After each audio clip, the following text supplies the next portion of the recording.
좋은 날입니다. 오늘도 말씀 안에 승리하는 하루 되시기를 기도하겠습니다. 오늘 생명의 산 본문은 민수기 29장 12절부터 40절입니다. 오늘 본문에서는 7일 동안 초막절에 드릴 제물과 8째 날 거룩한 성회에 드릴 제물의 규례에 대해 가르쳐 주십니다. 이 구절들을 통해 하나님께서 무엇을 말씀하시는지 살펴보도록 하겠습니다.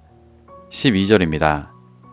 7째 달 15째 날에는 너희가 성회로 모일 것이요 아무 일도 하지 말 것이며 이래 동안 여호와 앞에 절기를 지킬 것이라.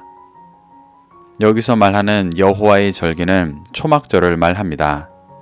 초막절은 하나님께서 이스라엘 백성을 애굽에서 건져내던 날에 초막에 거주하게 하신 것을 온 이스라엘 백성이 알도록 하게 하시기 위해 일주일 동안 초막에서 지내게 하신 절기입니다.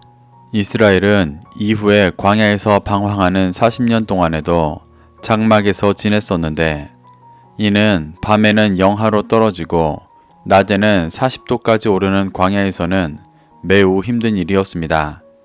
그럼에도 광야에서 장막 생활을 할 수 있었던 이유는 하나님께서 밤에는 불기둥으로 따뜻하게 하시고 낮에는 구름기둥으로 가려 주셨기 때문입니다. 그래서 초막은 이스라엘 백성들을 보호하셨던 구름기둥과 불기둥을 의미하며 하나님의 임재와 보호를 상징하는 것입니다. 하나님은 이스라엘 백성들이 가나안을 정복한 후에도 초막절에 일주일 동안 초막에 거하며 하나님의 임재 안에 거하고 은혜를 기억하여 제사장 나라로 살아갈 수 있도록 인도하시는 것입니다. 또한 초막절은 수장절이라고도 하여 1년 동안 맺은 열매들을 추수하며 감사하는 절기였습니다. 이는 대속죄일 동안 영적으로 회개하고 죄사함 받은 자들이 영원한 하나님 나라에서 영원한 영의 양식을 먹으며 참된 구원의 기쁨 안에 있는 모습을 고대하는 것입니다. 이렇게 하나님은 이스라엘 백성들이 가나안에서 초막절을 믿음으로 온전히 지키도록 그때 드릴 제물의 규례를 가르쳐주고 계십니다. 13절입니다. 너희 번제로 여호와께 향기로운 화제를 드리되 숫송아지 13마리와 순양 2마리와 1년 된 순양 14마리를 다 흠없는 것으로 드릴 것이며 하나님은 7일간의 초막절 시간 동안 매일 제사를 드리게 하셨습니다. 그래서 먼저 초막절 첫날에 드릴 번제의 제물에 대해 가르쳐 주십니다. 하나님은 숫송아지 13마리와 순양 2마리와 1년 된 순양 14마리를 다 흠없는 것으로 드리라고 말씀하십니다. 하나님은 7일 동안 숫송아지를 총 70마리 드리게 하셨습니다. 창세기 10장을 보면 노아의 후손들이 총 70개의 민족으로 갈라집니다. 그래서 유대인들은 열방을 70민족으로 받아들였습니다. 초막절의 시간 동안 숫송아지를 70마리 드리는 것은 열방의 모든 민족들의 죄를 회개하고 하나님께로 인도하는 모습을 보여주는 것입니다.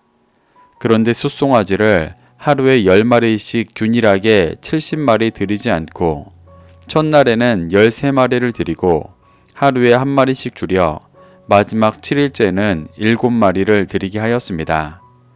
이는 하나님의 역사하심 앞에 열방의 죄악들이 소멸되고 온전케 되어지는 모습을 보여주시는 것입니다.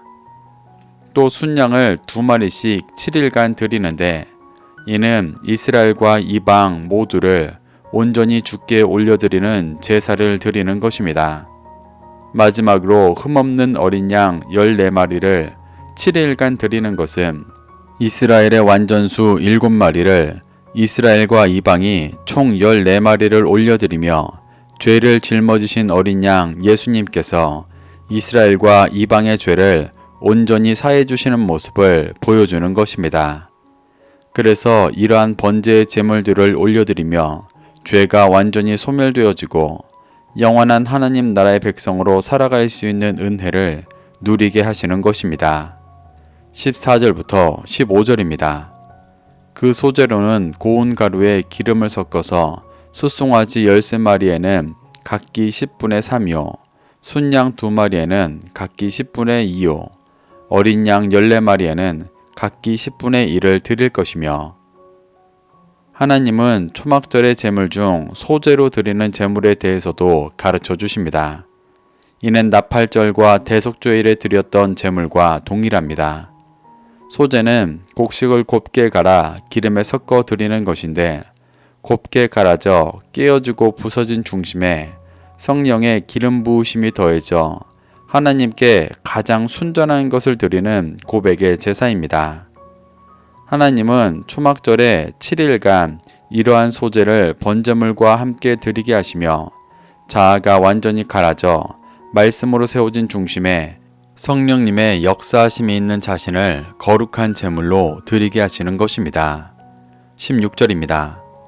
상번제와 그 소제와 그 전제 외에 순염소 한 마리를 속죄제로 드릴 것이니라. 여기서 말하는 상번제와 소제와 전제는 매일의 제사에서 드리는 제물을 말합니다. 하나님은 초막절에 다른 제물을 드릴 때에도 원래 드리던 제물을 함께 드리며, 자신의 생각과 기준으로 하나님께 마땅히 드릴 것을 섞어서 편의와 유익을 따라 드리는 것이 아니라 온전한 것을 드릴 수 있도록 인도하시는 것입니다. 또한 순염소 한 마리를 속죄제로 드리라고 말씀하십니다. 이 또한 나팔절과 대속죄일 때부터 계속해서 드리는 제물입니다.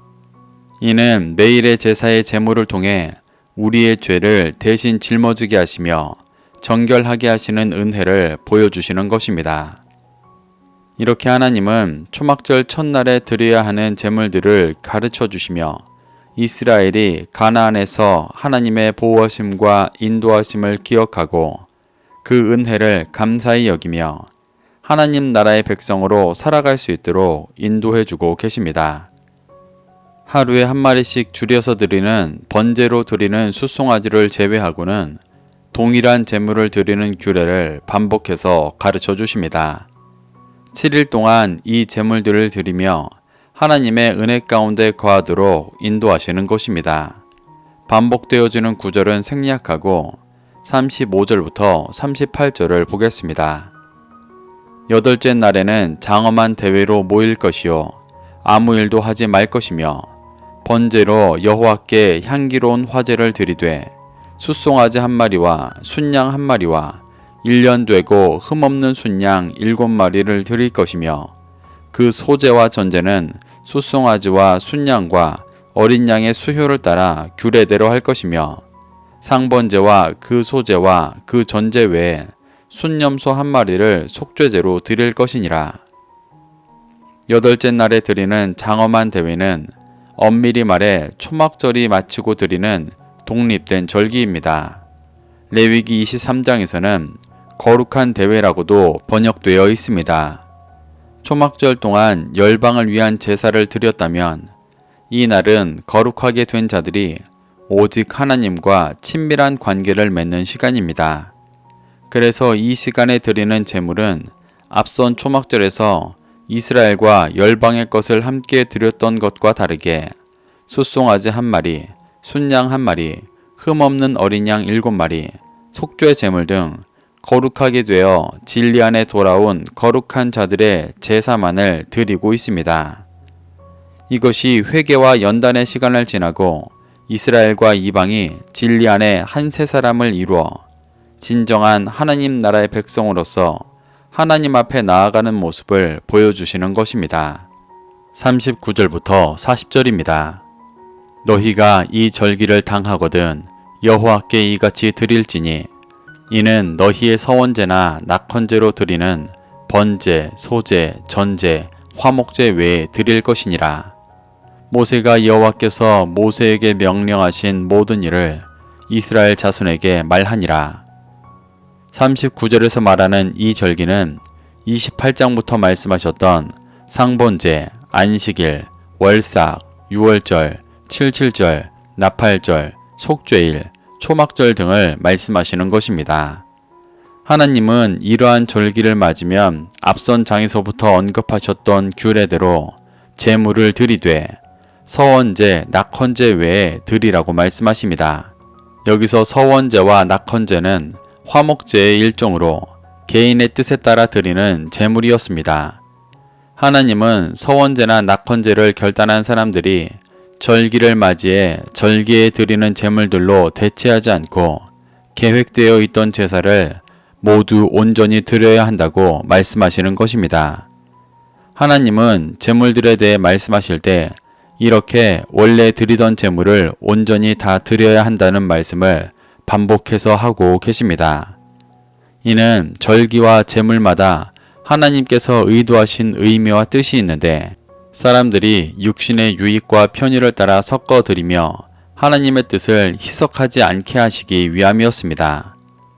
모세는 이렇게 하나님께서 가르쳐 주신 모든 절기의 제물의 규례를 이스라엘 백성들 가운데 전하며 가나안을 정복한 후에도 제사장 나라로서 하나님의 뜻을 따라 살아갈 수 있도록 인도하고 있습니다. 우리는 이러한 가르침 속에서 교훈받아 매일의 삶 속에서 하나님께서 보호하시고 인도하시는 은혜를 기억하며 거룩한 제사장 나라로 빚어져 가기를 소망합니다. 그래서 우리를 통해 열방을 구원하기를 소망하시는 하나님의 뜻을 따라 진리의 빛을 비추는 삶을 살아가게 되시기를 축복합니다. 오늘도 이 말씀을 심령에 새겨 승리하는 하루 되시기를 기도하겠습니다.